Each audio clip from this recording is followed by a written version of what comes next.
se rendre au nord, on emprunte une route qui traverse les vastes plaines de la côte ouest, longe les massifs miniers de la Chaîne et passe au pied de Thiébagui, la montagne du tonnerre. Dans les années 1920, ce massif a connu son heure de gloire, quand 700 personnes arrachaient le chrome de la montagne. La mine a fermé en 1964.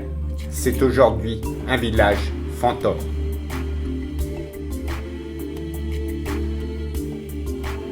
Au bout de cette route qui serpente entre les collines balayées par le vent, se situe Point Gamme, à l'extrême nord de la Nouvelle-Calédonie. C'est dans cette région austère et aride où galopent des troupeaux de chevaux sauvages que Jean a jeté l'ancre dans une baie tranquille, loin du tumulte de la ville, le 14 juillet de l'an 2000.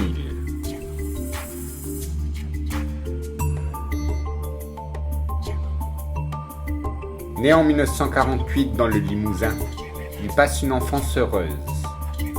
De nature rêveuse, son esprit vagabonde déjà sous d'autres latitudes. À La Réunion, puis en Guyane, où il chasse le caïman et élève des anacondas. Mais le climat trop chaud ne lui convient pas. De retour à Paris en 1968, il trouve l'effervescence des barricades pour un monde nouveau. Il décide alors de se rendre en Nouvelle-Calédonie, où il prend la gestion d'un gîte à Lifou, puis celle de l'auberge des Monts-Kogi, avant d'arriver à Point Gamme. Je peux être un petit peu n'importe où sur la planète. J'ai passé des fois un mois sur un îlot désert tout seul, je ne me suis jamais ennuyé. Je peux être au fin fond de Paris, je ne vais pas m'ennuyer non plus. Par contre, j'aime bien vivre sur des endroits qui sont sympas, comme Point Gamme, où il y a des belles vues, où il y a des beaux sites. J'ai bien aimé. J'aimais bien le Mont-Kogi à Nouméa, j'aimais bien Lifou quand j'étais au bord de mer à Comalhagne, là-bas. J'ai toujours essayé de vivre dans des endroits où je me sens à l'aise, quoi. J'aime bien la simplicité, c'est vrai. Oui. Depuis plus de 15 ans, Jean accueille au gîte de Point Gamme des visiteurs venus des 4 coins de la planète, qui ne craignent pas de s'égarer à l'écart des palaces somptueux, à la recherche d'authenticité. Autour d'une énorme table en bois massif, que Jean a lui-même fabriquée à partir d'un bois noir de calagomène, une trentaine de personnes se retrouvent tous les soirs pour un repas commun, espace privilégié de rencontres et de convivialité. L'intérêt de Point Gamme, c'est que tous les gens qui arrivent se sentent à l'aise. Qu'on soit de n'importe quel milieu, qu'on fréquente n'importe quel type d'hôtel, que ce soit du bas de gamme, du gîte, du 2 étoiles jusqu'aux 5 étoiles, les gens qui arrivent se sentent bien.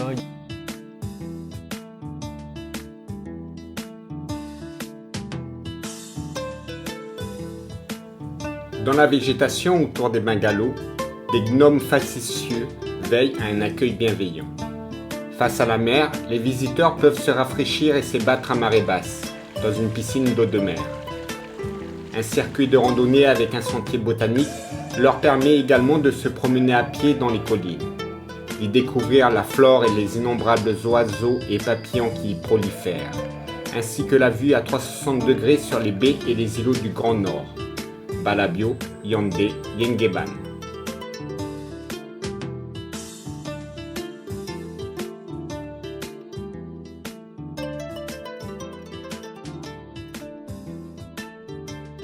Dans une région où le travail salarié est rare, il emploie 23 personnes, principalement recrutées dans les tribus environnantes.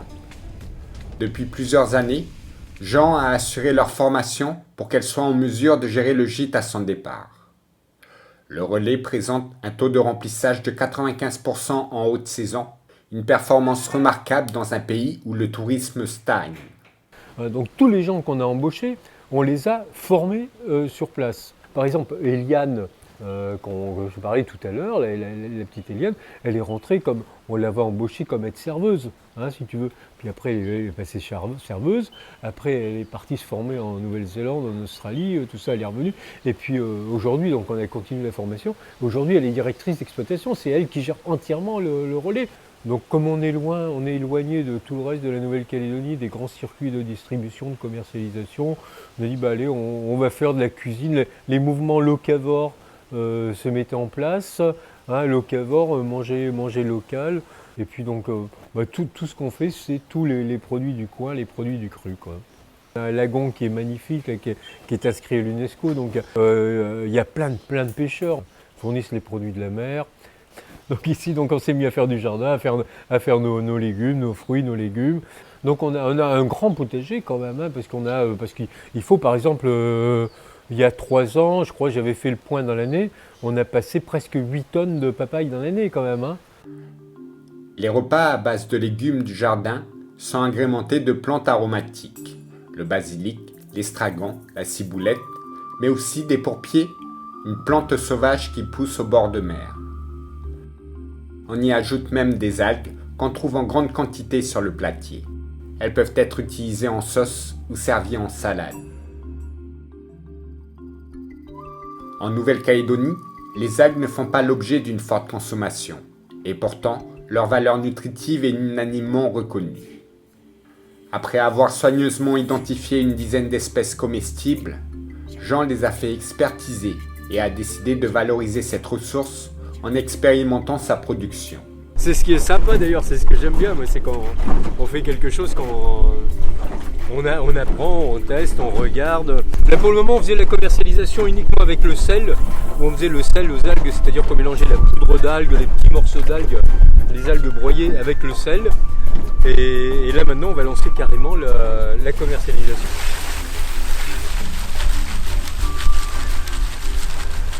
Ce qui est bien avec Jean, parce qu'il a plein d'idées en tête. Voilà, on est toujours occupé et puis voilà. C'est-à-dire on fait un travail, mais en même temps on crée des projets aux alentours. Quoi. Il a d'autres façons de voir, il a des visions de voir les choses différemment. Voilà.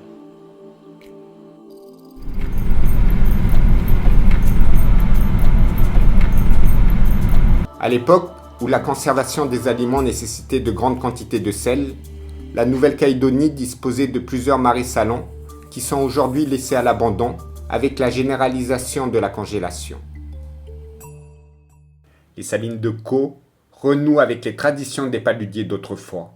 On en tire annuellement 40 tonnes de gros sel et 1 tonne de fleurs de sel. De nombreux oiseaux trouvent refuge dans le marais salon de la baie de Caux. En particulier, une espèce assez rare d'oiseaux migrateurs venant d'Australie, le canard cygne. Tu peux voir de la fleur de sel en formation. Des fois dans les bassins, là, quand tu arrives le soir, tu vois, c'est tout couvert en surface, tu as plein de fleurs de sel, comme ça tu as toute cette fleur de sel qui flotte. Alors là, bon, il faut un bon coup de main là, pour ramasser, c'est pour ça que Hervé il excelle, là, tout ça, il a bien pris le coup de main là maintenant. Tout ça c'était une arrière-mangrove naturelle où il n'y avait pas du tout de végétation. Hein, là. Le lagon est juste derrière, là il y a un chenal d'accès d'amener des eaux. Donc on a l'eau de mer qui a 30 grammes de sel par litre. Et on l'amène jusqu'à 240 grammes de sel par litre, hein, on laisse évaporer. Les bassins sont tous un petit peu plus bas, donc l'eau ne peut pas revenir en arrière, donc ça avance comme ça. Et quand on atteint 240 grammes de sel par litre, c'est ce qu'on appelle la saumure. Donc c'est le moment où le sel ne peut plus se diluer dans l'eau. L'eau est saturée en sel, si tu veux, le sel s'était dissous, et après il ne se dissout plus. Si on continue d'évaporer l'eau, on a une cristallisation systématique qui va se faire. Jean n'est jamais à court d'imagination pour diversifier ses activités. En aménageant les bassins salants dans la baie de Caux, il a découvert qu'à cet endroit, le fond était composé d'une argile très fine, semblable à celle qu'on utilise en thérapie pour soigner quantité de maux. Alors ça c'est de l'argile bleue.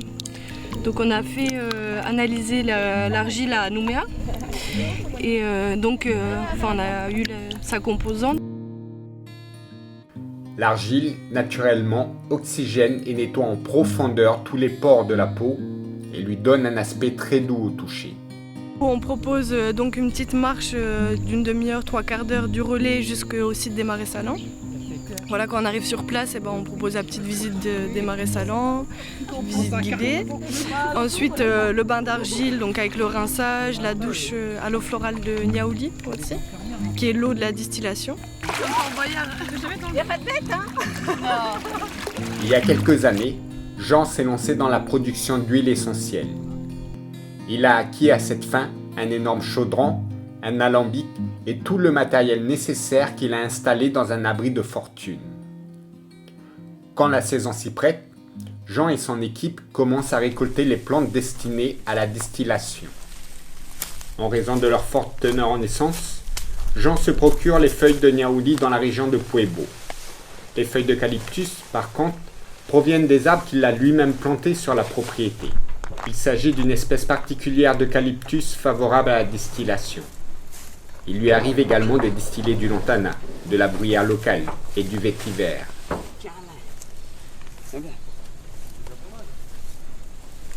Le chaudron repose sur un foyer et comprend au fond un espace avec de l'eau. Les feuilles ou autres végétaux destinés à la distillation sont chargés par le haut, dans la cuve. L'eau portée à ébullition produit de la vapeur qui traverse l'épaisse couche des végétaux, se charge en essence avant d'être recueillie par un serpentin dans un dispositif où s'effectuera la séparation entre l'eau et l'essence. Il faut environ 15 tonnes de feuilles pour produire 5 à 10 litres d'essence. Alors, ce qui coule là, c'est l'huile qui est mélangée à l'eau, qui vient de se recondenser, la vapeur qui vient de se recondenser dans le condenseur, et circulation d'eau froide à l'intérieur. Là, on a l'huile et l'eau qui tombent dans le vase florentin. L'huile étant plus légère que l'eau, va flotter en surface, elle va se mettre en surface, et en dessous, c'est l'eau florale. L'eau florale, issue de la distillation, est utilisée pour le nettoyage des bungalows, le lavage du linge, le fer à repasser, le bain et la douche, pour donner une odeur parfumée. Dans le processus de distillation, tout est réutilisé.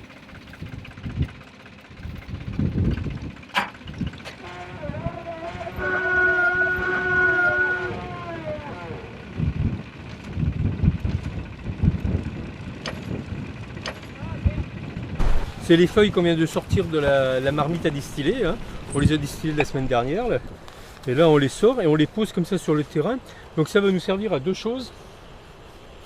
Ça va surtout empêcher les mauvaises herbes de pousser. On va mettre nos pieds d'ananas là, ici, la partie dedans. Et donc ça va empêcher les mauvaises herbes de pousser. Et puis en même temps, ça va garder l'humidité. Ça va garder la fraîcheur du sol. Et puis après, dans le temps, ça va se transformer en compost, effectivement. Au bout de 2 ou 3 ans, quand on va remuer le terrain, ça fera un bon compost et ça va se mélanger à la terre. On a encore cette odeur là d'eucalyptus citronné, d'eucalyptol citronné dans les narines. Comme ça va éviter les moustiques aussi de venir.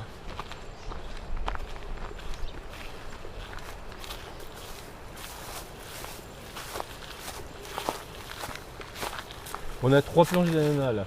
Une première ici où j'avais mis une petite couche de feuilles. Ici où on avait mis un bon paquet, là comme on met en bas. Et puis là où on n'avait pas mis du tout, celle-ci, celle qui est là, pardon, là comme ça tout en longueur. Et tu vois, c'est complètement envahi par les herbes là pour aller nettoyer ça. C'est énorme. Alors que ici, là, puis on a eu des ananas qui étaient magnifiques. Là, il y en a encore un, il y en a un qui est en train de pousser là. Celui-là, là, il est joli, la montée de l'ananas qui vient de demain, il sera 2 fois plus gros là. Et là on a récolté, là on en a ramassé, mais sur la planche on a fait 150 kg d'ananas quoi. Le sel, les huiles essentielles et les algues alimentaires, produits de façon artisanale à point gamme, font figure de produits d'exception, recherchés par une clientèle avertie. Solidement enraciné dans le terroir du Grand Nord, Jean a parfois du mal à résister à l'appel du large. Pour réaliser ses rêves, il n'est jamais à court d'imagination. À l'aide de matériel de récupération, il a construit en quelques mois, avec son ami Thibaut, un radeau solaire, le Dawa Écolo. Une embarcation propulsée par des moteurs électriques sur batterie, alimentée par des panneaux photovoltaïques. Au mois de novembre 2016, ils ont réalisé un tour de Calédonie en 77 jours, en faisant escale sur 77 îlots du lagon. Ce périple a été pour eux l'occasion de rencontrer des gens, de les sensibiliser à la nécessité de ne pas jeter de déchets à la mer et aussi de promouvoir les énergies renouvelables. Le pays a beaucoup misé sur le développement de la mine et de la métallurgie, souvent au détriment d'autres activités économiques. Mais c'est un secteur aujourd'hui sous perfusion, et les emplois y sont maintenus grâce à l'intervention massive des pouvoirs publics. En marge de ce développement industriel effréné, étroitement dépendant du grand marché mondial, des femmes et des hommes courageux et persévérants ont démontré que la Nouvelle-Calédonie recèle d'autres ressources et que d'autres voies sont possibles. Alors c'est déjà un sacré monsieur qui a un parcours assez incroyable, qui est énormément dans le partage. Enfin voilà, depuis que je suis arrivé, j'apprends au quotidien avec lui. Et du coup, voilà, ce qu'il aime, c'est te donner des idées, enfin en tout cas faire réveiller des idées qu'il y a dans ta tête. Et toi, tu te lances dedans, et puis au final, il va te dire, bah voilà, maintenant c'est toi qui as les cartes en main, et à toi de gérer ton projet. Donc du coup, il te laisse dans l'autonomie, mais il est toujours quand même derrière pour te guider. Et en tout cas, ça m'a beaucoup appris avec lui. Ben Jean, je le connais depuis l'an 2000. En 2000, quand il est revenu de Congy, il s'est installé à Point-Gamme, il a géré c'est à la demande de M. Dumais qu'il est venu gérer le gîte de Point-Gamme. Et comme je suis le propriétaire clanique, voilà, et puis il avait demandé de travailler avec lui.